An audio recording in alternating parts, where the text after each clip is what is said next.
Asyhadu Asyhadu alla ilaha ilaha illa Allah wa ashhadu anna Muhammad Rasul Allah. Aku bersaksi tiada Tuhan selain Allah, dan aku bersaksi Nabi Muhammad utusan Allah. Sah. Allahu Akbar. Alhamdulillah. Ya, secara singkat aja, kenapa mau masuk Islam? Sebenarnya dari kecil itu belajarnya Muslim ya, Islam. Ya, belajar karena sekolahnya negeri kan. Oke. Sekolah negeri kan kalau di Indonesia kayak sekolah Islam ya. Karena Gitu sebelum ya? kita belajar kita Al-Fatihah dulu, Oh, gitu biasanya ya? ngaji kan. SMA juga baca surat-surat pendek dulu, Oke. jadi aku hafal. Ada yang sekolah negeri? Bener begitu ya? Oh bener ya. Terus Jadi lama-lama hafal tuh, sholat gitu, duha gitu tuh tahu. Oh gitu. Sholat mayit gitu tahu. Walaupun Kristen. Walaupun nggak begitu percaya lebih tepatnya. Oke. Jadi Protestan itu udah percaya, maksudnya udah lebih pengen ke Protestan itu ke zamannya SMA sebenarnya. Oke. Pergelutannya sebenarnya udah lumayan lama ya, karena papaku kan kejawen. Oh. Itu mama kan Muslim, tapi KTP-nya papa kan Islam. Jadi menikah ya tidak ada halangan gitu. Oke. Jadi kalau dari papa tuh apapun agamanya, karena outputnya kan attitude ya kalau Oke. agama itu. Jadi pilih aja. Cuma kan keluarga mama kan saklek banget Muslimnya. Oke. Terus akhirnya memberanikan diri untuk Protestan. Gimana ceritanya kok bisa dari keluarga? Nyari kedamaian aja. Oh. Karena merasa di Muslim tuh kok nggak dapet ya gitu. Aku udah belajar kan, tapi kok nggak kena nih gitu. Kayak masih merasa hampa, kosong. Usia berapa masuk Kristennya? Sebenarnya dari 2022, 2022, baptisnya sih belum lama. Oh, baptisnya belum lama. Iya, 2024 deh. Dari pertama udah GBI Iya, sampai sekarang. sekarang ke katekumen. Sekarang lagi katekumen. Di Katolik, iya. Oh, di Katolik. Iya, katekumen itu kan di Katolik. Iya. Jadi kita masuk Katolik itu kan butuh setahun belajar untuk katekumen ya. Nah, ini belum baptis gitu. Jadi kenapa dari GBI kok pindah Katolik? Nggak ada bahasa roh? Bukan, lebih ke nggak ada engage sama Tuhan, belum apa ya, nggak kena gitu, nggak kena juga. Sebenarnya kalau di Kristen atau di Protestan itu kan setiap minggu nih, aku tuh nyari yang setiap hari tuh kita ada ibadahnya. Oke. Butuh gitu, Oke. haus gitulah ya. Kalau di Kristen kan sebutannya kasih mula-mula nih. Oke. Terus dapat di Protestan, ternyata dapat yang karismatik saat itu kan full band ya kok. Ternyata full band pun nangis. Oke. Dengan pujian-pujiannya. Ya. Ih, baru kali ini nih gitu, kena banget nih ternyata. Jadi bener-bener nyari kan kok. Sempat bisa bahasa roh? Enggak. Hah? Enggak bisa. Nggak ikut kursusnya? Enggak, emang ada ya? Nggak tahu saya. Enggak. Terus coba ke gereja Katolik. Pengen tahu kan? Penasaran? Pengen sendiri atau orang yang bawa? Pengen. Oke. Pengen tahu, terus akhirnya ke Katolik. Pertama kali gereja Katolik menurutku boring banget ya. Karena liturgi, Iya. ritual. Apa ya? Ngantuk gitu. Oke. Awalnya. Karena nggak ada live bandnya. Iya. Karena ekstrovert jadi butuh yang Oke. terus nggak ada. Ini kapan sih selesai 2 jam kan kok? Bisa. Lama banget itu Oke. menurutku. Tapi kalau di Protestan even 2 jam kayaknya happy aja kan Oke. kita. Iya, iya. Terus begitu masuk gereja Katolik biasa aja nih. Kapan ya selesainya? Kedua kali masuk gereja Katolik, ketemu Romo dari Jogja. Dia biasalah lagi ini ya minta sumbangan gitu loh buat gereja di Jogja. Terus kan kita kalau misalnya belum baptis Katolik nggak bisa nerima komuni nih. Tangannya kan begini, nggak bisa makan roti kan? Ya, hosti. Iya, nggak bisa hosti. Romo itu kan pasti kasih ini ya, Tuhan Yesus memberkati gitu ya. Dari situ nangis aja. Nangis nggak kelar-kelar tuh, nggak ngerti kenapa, padahal udah baptis di GBI. Oh. Kalau di Protestan kan nggak tahu sih. Cuma kalau yang saya alami nggak perlu belajar. Oke, ya, Belajarnya ikut boleh aja. baptis, abis baptis baru belajar boleh. Ya. Tapi kalau di Katolik kan nggak boleh. Iya. Belajar dulu, yakinin dulu, baru baptis. Oke. Gitu. Nah ini tuh aku sampai nanya begitu duduk lagi di kursi di gereja Katolik, Tuhan sebenarnya di mana? Gitu. Terus nanya di gitu. mana, tuh? Kok waktu di Protestan nangis, waktu di Katolik nangis. Lebih nangis lagi sampai parkiran, soalnya nggak berhenti. Oh gitu. Di Terus- Jamaah Roh Kudus tuh. Katanya sih gitu ya. Roh Kudus gitu. Terus? Abis itu belajarlah namanya novena. Oke. Itu doa di Katolik yang 9 atau 12 hari kita harus berdoa di jam yang sama berturut-turut. Waktu itu, waktu keluarga tahu aku baptis di Protestan, aku diusir kok Dari rumah. dari rumah. Terus keluar dari rumah. Keluar karena kan memang udah kerja, jadi nggak ada beban apa-apa kan. Ya Terus? udah gitu. Terus? Nah sembuhnya tuh sama novena. Oke. Sama novena di hari ketiga, waktu itu aku ingat banget di Gua Maria Katedral. Novena 3 Salam Maria gitu.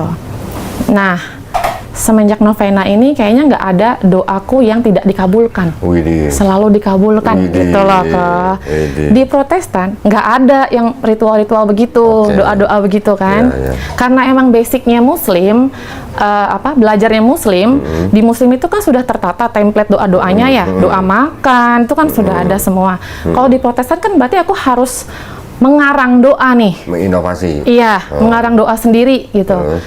Aku nggak bisa. Oke. Kalau di Katolik semua tersusun Loh, sama biasanya kayak Muslim. di Katolik juga ada buku bacaan doa. Ada, iya. Kalau di Protestan kan nggak ada. Iya. That's why mau ke Katolik tuh karena itu juga. Oke. Tuh. Nah, kok novenanya dikabulin terus ya? Gitu. Akhirnya merasa malu lah. Malunya tapi lebih ke sama Bunda Maria. Oke. Karena kan pakai 3 Salam Maria saat Iya. itu. Jadi kayaknya gue harus Katolik deh. Itu harus katekumen deh. Harus memilih Katolik, malu nih dikabulin terus doanya tapi kok nggak percaya dengan Bunda, dengan Tuhan gitu. Tapi sebenarnya di dalam hati juga masih masih kurang menerima bahwa Yesus adalah Tuhan gitu. Oke. Karena saya masih percaya konsep ketuhanannya Muslim Oh. gitu. Tapi mohon maaf nih, kalau di Katolik ketika ke Gua Maria, berdoanya tuh ke Bunda Maria atau ke Bapak? Ke Bapak Allah Ke Bunda Marianya? minta tolong. Iya, tapi artinya mencoba komunikasi dengan Bunda Maria. Iya, Oke. iya. Jadi lebih ke Bunda Maria, tolong sampaikan kepada Tuhan, Oke. lebih kayak gitu. Karena kan menurut orang Katolik dari lahir, Bunda Maria ini sebagai penyampai Oke. pesannya, penyampai doa kita. Jadi Iya. mana ada sih anak yang nolak permintaan ibu, Oh gitu. Oh jadi yang Allah Putra tuh ibunya Bunda Maria gitu. Iya. Apa anaknya Bunda Maria? Iya, Kalau kita Bunda- nyampein ke anaknya nih melalui Bunda Maria. Oh, iya. Anaknya masa sih nolak permintaan ibunya gitu. Oke. Jadi keluarga berarti ya berarti. Jadi dong. Oikumene apa?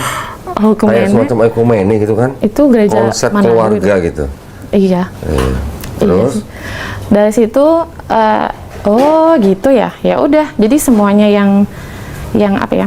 Aku doa minta apa yang sifatnya mendesak dan penting melalui novena itu selalu dikabulin. Widih. Jadi aku tuh ngerasa aku tuh nggak percaya Yesus adalah Tuhan. Tapi kok aku selalu ngobrol sama Bunda Maria gitu. Oke. Nah, kalau misalnya sebenarnya hati gue tuh kemana sih, gitu kan kasarnya gitu ya. Karena di doanya Katolik tuh ada namanya doa syahadat. Dia, Doa syahadat. iya, Terus? syahadat Rasul deh kalau nggak salah, lupa saya. Hmm. Jadi di doanya itu bunyinya begini. Yesus atau dia naik ke surga, duduk di sebelah kanan Allah Bapa. Saat itu kan masih katekumen nih, masih di kelas. Saya tanya sama katekis. Katekis saya nggak bisa jawab. Karena dia Waktu bilang, itu nanyanya gimana? nanyanya, kenapa Yesus duduk di sebelah kanan Allah Bapa? Kalau memang dia Tritunggal atau Trinitas satu gitu ya kok. bergabung dong Iya, di surga. harus jadi satu kan? Iya, Iya. itu logik saya masih nggak nyampe di Oke. situ. Dia duduk sebelah kanan Bapak. Iya. Yang sebelah Loh, kok kiri- ada dua Iya, gitu? Yang sebelah kiri siapa nggak nanya? Oh enggak. Sebelah kiri dia dong. Hah? Sebelah kirinya dia. Kanan Mbak. Iya, kalau Oh, ini iya. Bapak. Ini kalau sebelah kanannya Yesus, sebelah kiri siapa? Nggak tahu. Oh enggak nanya gitu ya. Terus? Jadi kan berarti ada zat yang lebih besar daripada Yesus Yesus, sendiri oke. gitu.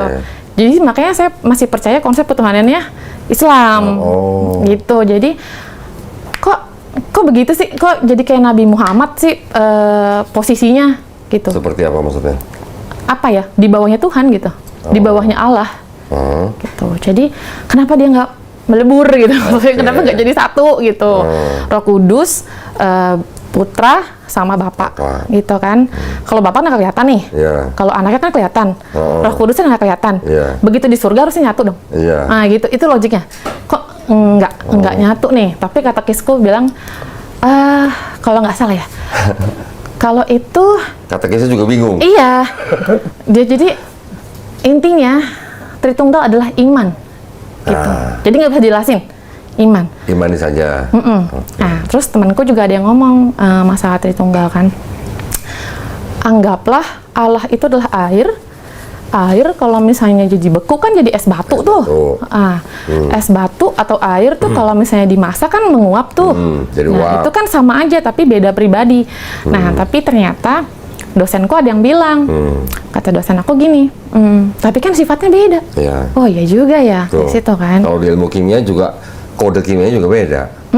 Ya. Iya, tapi ya udahlah namanya juga apa ya kok, Iman. udahlah gitu kan, Oh, udahlah. ya udahlah jalan aja lah gitu. Apa Mau cincai bener gitu? mau enggak ya udah yang penting gua seneng lah gitu, Oke. happy lah di sini gitu. Tapi lama-lama tuh meninggalkan katekumen gitu. Berapa lama udah ikut katekumen?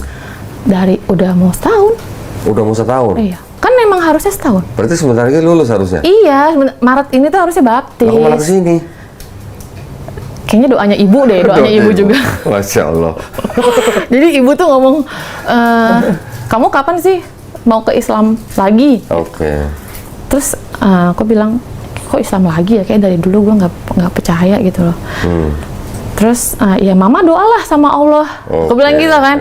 Karena yang bisa membolak-balikan hati kan Tuhannya Cuma mama. Allah. Kalau aku mah nggak mau gitu. Waktu itu masih dengan idealisnya aku kan. Widih. Ya aku nggak mau, orang nggak suka gitu, ibadahnya banyak, ribet, banyak peraturan gitu.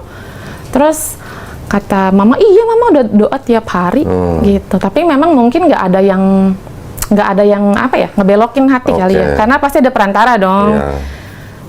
Dari situ lama-lama tuh kayak apa ya, kok dapat teman-teman yang Islam banyak kan, terus dapat apa namanya partner juga Islam gitu. Jadi kayak mikir lagi lah, ya gitu. Terus ada dalam hati tuh, gue nggak percaya nih konsep ketuhanannya di Kristen, karena Tritunggal itu kan. Tapi gimana caranya untuk meninggalkan Bunda Maria gitu? Wah, aku Jadi cinta masih banget. cinta sama Bunda Maria Banget. Oke. Kalau cinta di kitabnya Katolik ada nggak surat Maria? Gak ada. Hah? Gak ada. Kok di Islam malah ada surat Nah itu, Maryam? itu.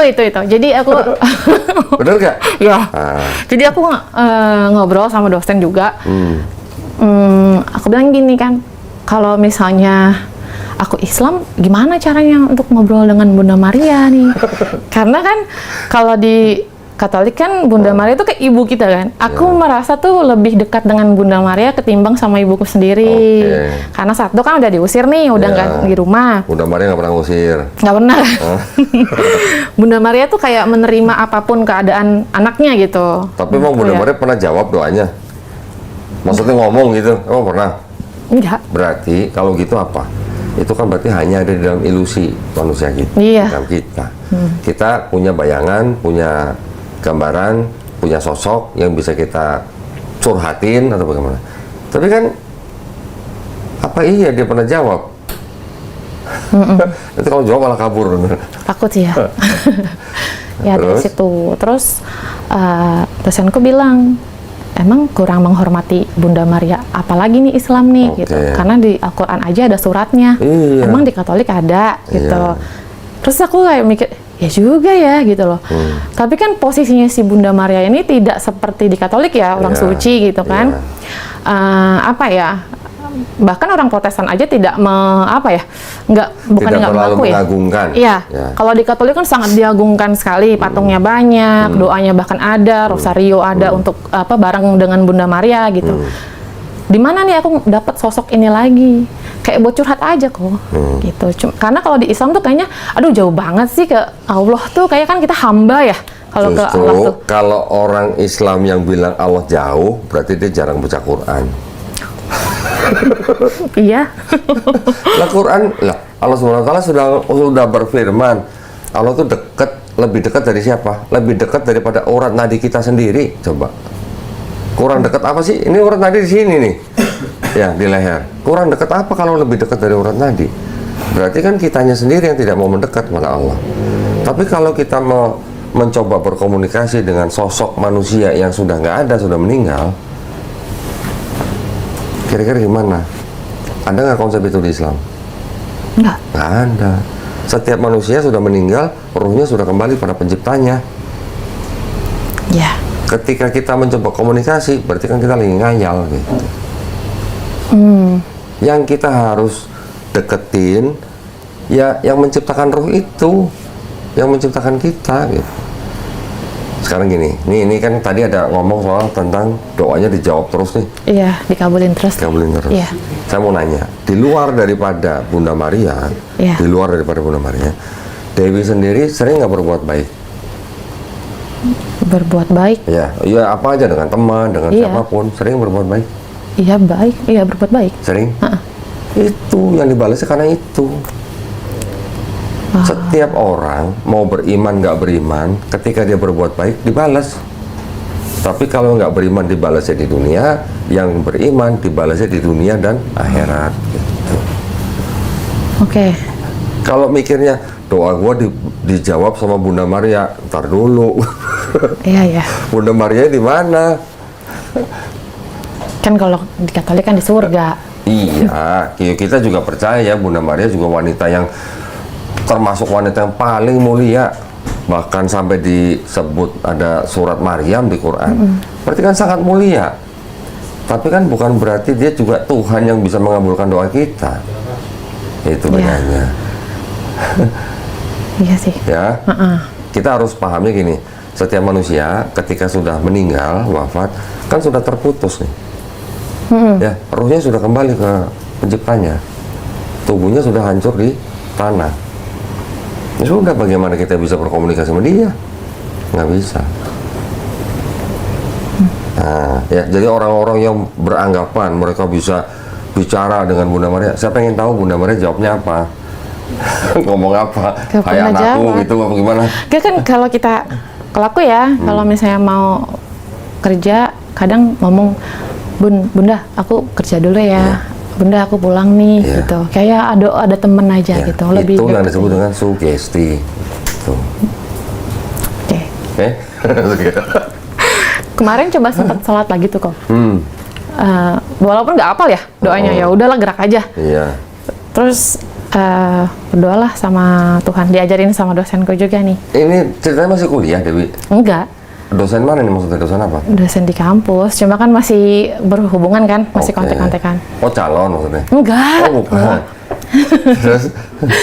Terus nanya, gimana dong biar bisa tetap ngobrol sama Bunda Maria tuh? Ya mintalah sama Allah, katanya gitu. Jadi aku waktu pertama kali sholat lagi tuh, bukan apapun yang aku minta, tapi Tuhan, aku mau ketemu dong sama Bunda Maria, kasih kesempatan dong buat aku ketemu sama cinta dengan Bunda Maria kan? Ya. Insya Allah nanti di surga ketemu dengan Bunda Maria. Amin. Insya Allah. Kalau cinta dengan Bunda Maria. Tapi karena cinta Bunda Maria, harusnya kan lu seperti Bunda Maria kan? Iya. Pernah nggak ngeliat foto, gambar, lukisan Bunda Maria nggak pakai hijab? Enggak. Di adorasi pun pakai hijab. Kenapa lu nggak pakai? Iya. Benar-benar. Itu. Salah satunya juga mau ke Kodondi karena Kodondi itu bilang kenapa mau masuk Islam karena mengikuti Yesus. Iya. Nah, aku juga sama. Aku kenapa mau Islam karena cinta sama Bunda Maria. Iya, kalau cinta sama Bunda Maria kan harusnya pakai hijab. Betul apa enggak? Benar. Iya. Nah itu kemarin juga doa lagi tuh, minta lagi sama Tuhan. Tolong dong Tuhan, balikin hati aku supaya mencintai Nabi Muhammad. Karena kan kalau di Kristen, aku pasti bertanya-tanya, kenapa kita harus mendoakan Nabi Muhammad? Padahal kan pahalanya udah banyak banget nih. Kenapa sih kita harus doain? Karena kalau di Katolik kan orang suci yang mendoakan kita. Kan karena di Salam Maria itu kan ada begitu kan. Doakanlah kami yang berdosa ini sekarang dan waktu kami mati. Kenapa kita harus bersolawat kepada Nabi Muhammad sedangkan pahala lu tuh banyak banget loh, wahai Rasul gitu. Kenapa harus? Tahu kenapa? Kenapa? Kenapa kita harus bersolawat kepada Nabi Muhammad SAW? Ketika kita bersolawat, yang dapat kebaikan selain Nabi, kita yang dapat kebaikan. Dengan bersolawat yang dapat kebaikan kita. Allah tahu kita bersolawat untuk Nabi kita, Allah yang memberi kebaikan buat kita.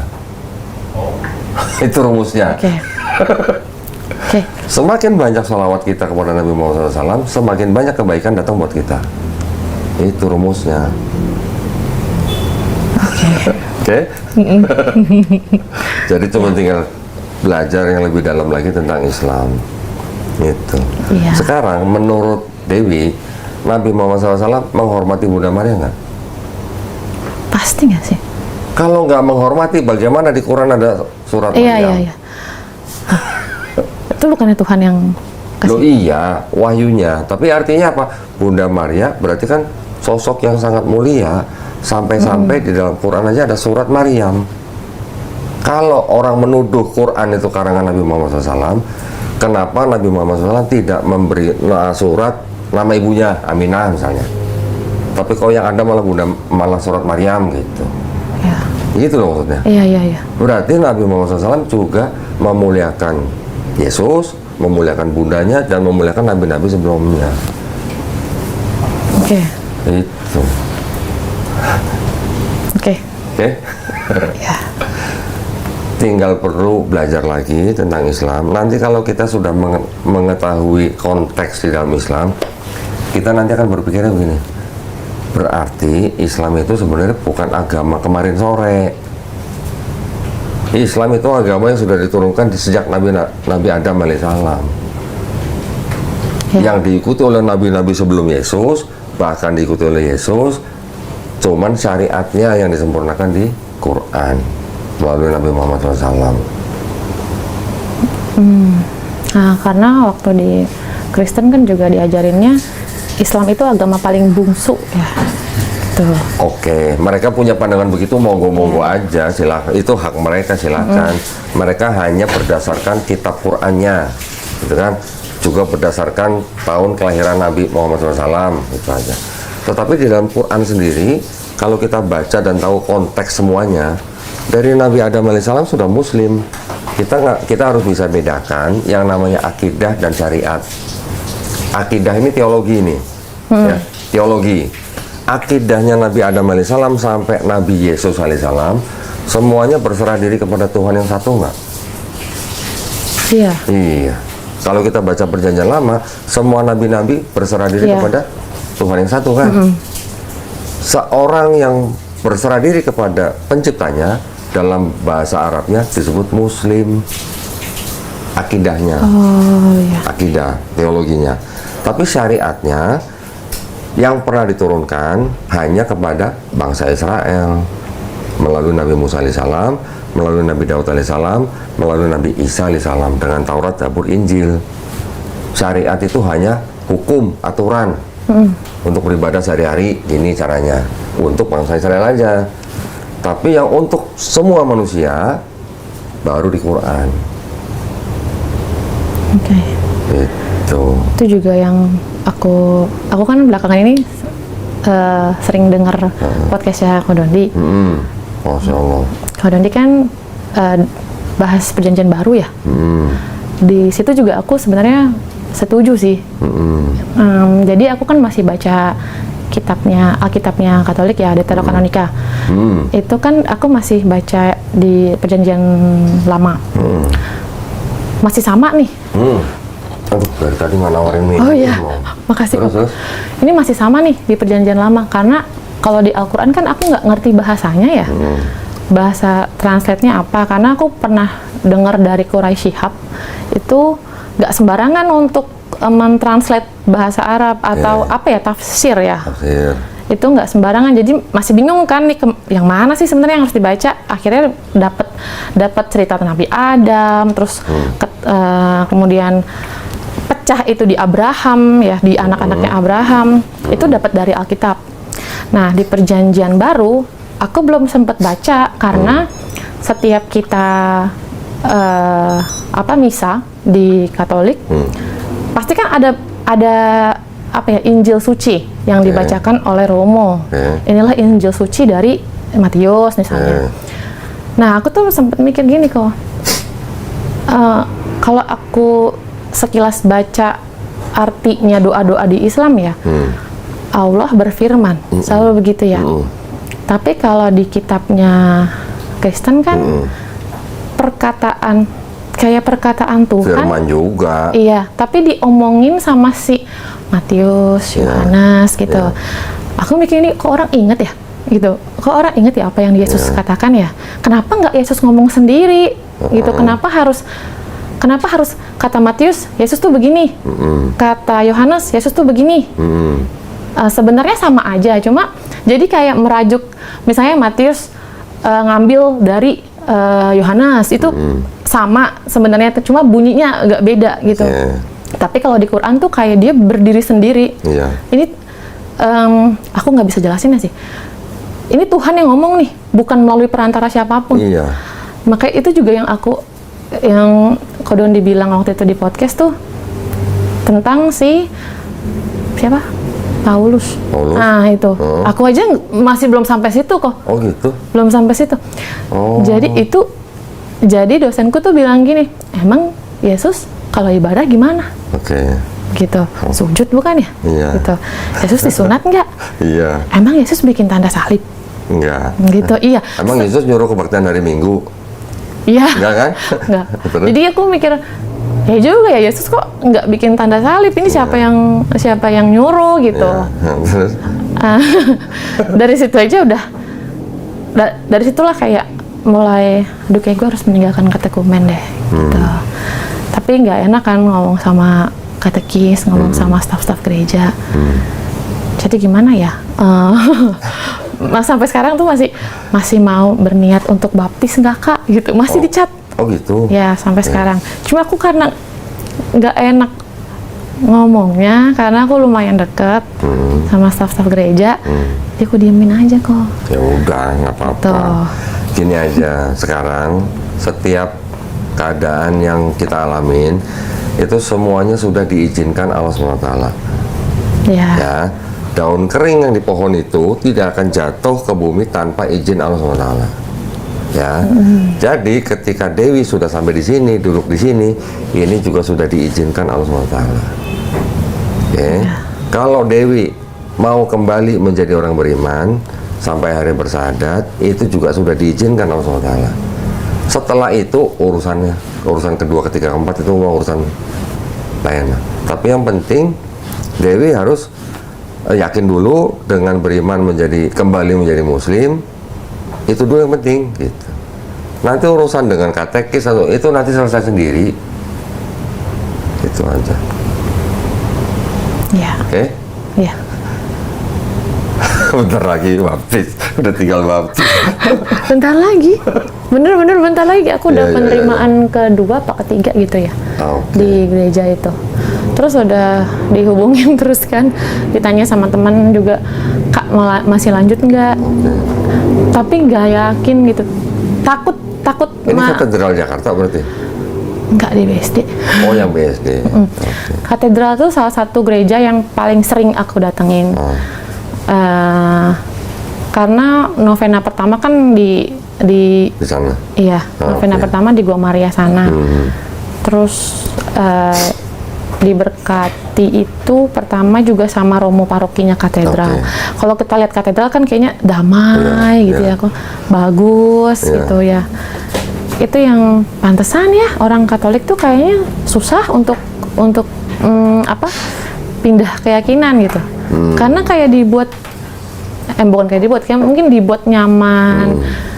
Tapi kalau kepikir lagi kayak Islam gitu. Ini kalau gua nggak ada novena, gue doanya apa ya di Islamnya gitu.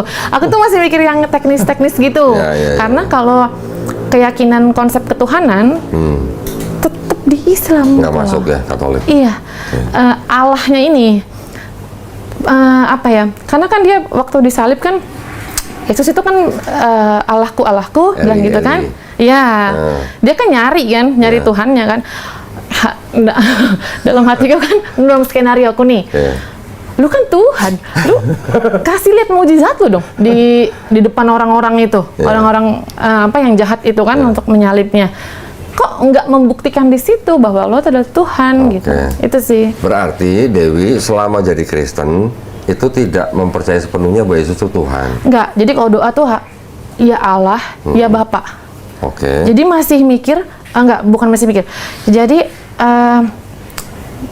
apa ya? Prinsipnya tuh Allahnya sama dengan Muslim. Jadi untuk dia untuk yang sosok Bapak. Ini Allah nih. Terus? Ini ada Muslim, ada Kristen. Gitu. Begitu masih begitu. Cuma cara merayakannya aja yang beda menurutku. Jadi kalau misalnya aku berdoa, nggak pernah Tuhan Yesus, nggak pernah. Karena mungkin dari kecil belajarnya Islam ya, tetap percayanya tuh konsep ketuhanan Islam. Gimana pun juga, menurut aku, lo kan Tuhan, tinggi banget nih, gede banget nih, nggak mungkin dong sama manusia, gitu. Tapi emang masih, kenapa dia kelihatan? Gitu, masih begitu. Kenapa nggak tunjukin dong, gitu, bahwa lo adalah Tuhan. Itu konsep ketuhanannya. Konsep keselamatannya selama jadi Kristen gimana percayanya? Nah gini. Ini penting nih. Iya. Jadi kan Yesus itu mati untuk menebus dosa kita. Dari siapa? Dari siapa apanya? Menebus dosa dari siapa? Kan nebus nih. Dari Allah. Jadi dosanya digadein di Allah atau gimana? Apalagi ada pengakuan dosa. Tiap 6 bulan sekali. Iya. Itu kan dijalankan di. Jadi percaya. Agama Islam saja yang buat saya tenang. Hari ini adalah hari pertama saya membuat video perjalanan saya dengan mendalami agama Islam. Sudah 5 tahun saya nak masuk Islam, tapi mak ayah tak benarkan. Jadi buat masa ni kita cuma belajar. Sebenarnya saya dah lama nak buat video ni, tapi saya asyik tangguh, saya asyik tidur makan, hanyut dalam depression.